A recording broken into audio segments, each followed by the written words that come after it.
Hey there friends, Nibs again. Out in the garage doing a little bit of tinkering. I did have one of the viewers on my channel here asked a question about the trigger spring in Ampell Acro 1. So I wanted to try to help him out and get his. He's got the BB version, which is pretty cool because they're very rare. I mean, all of these are very rare, but the BB one's the most rare. I am still actually looking around for one of those myself, but so he said that it was not the coil spring trigger spring, which is what the one that I have in my 177 version. So I'm assuming it's this one that I have here that's in my 22 version. So let's go ahead and I'll move the camera down here. Actually, I'm going to pause the camera and I'm going to reposition it so I can zoom in on the mechanism here, and we'll go ahead and get a real close-up look at this. So, but stand by. All right, so hopefully this stays in view pretty well. I can't see the viewfinder while I'm doing this, so it's going to be a little bit different, but hopefully it'll give you a better view. So the trigger spring goes in behind the trigger. Let's go ahead and lift that up out of there and we'll take a look at it.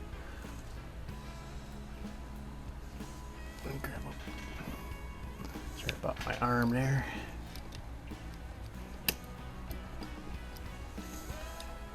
I just released the spring tension, so can you see where that's positioned?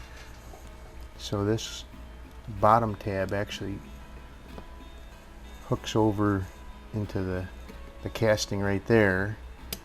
Oop, and it's not going to stay for me, but so the bottom part goes into the casting right there.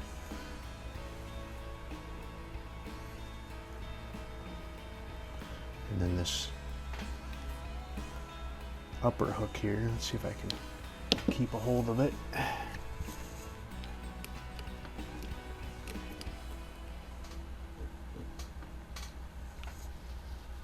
While I get the trigger back in place.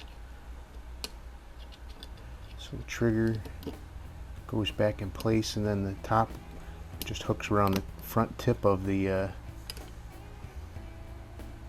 trigger. So you got your bottom shorter loop is down here inside the casting, and then the longer piece catches the front part of the trigger and gives you your trigger return. So when you cock this, let's see if we can do this.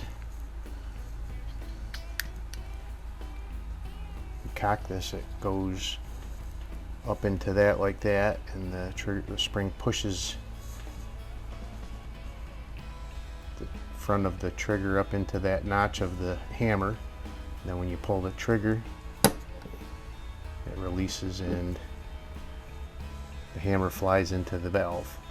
So pretty simple.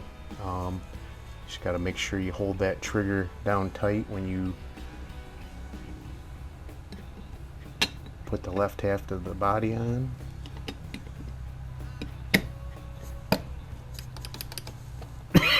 Sorry. And that should do it.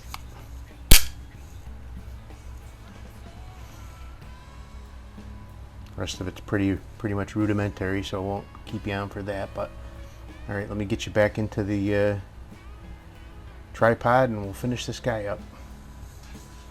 Alrighty friends, well there you go. There's the trigger return spring for one of the versions of trigger return spring for the Ampell Acro 1. I'm sure it would also apply for the Shakespeare Acro 1. Basically the same gun, just different distributor.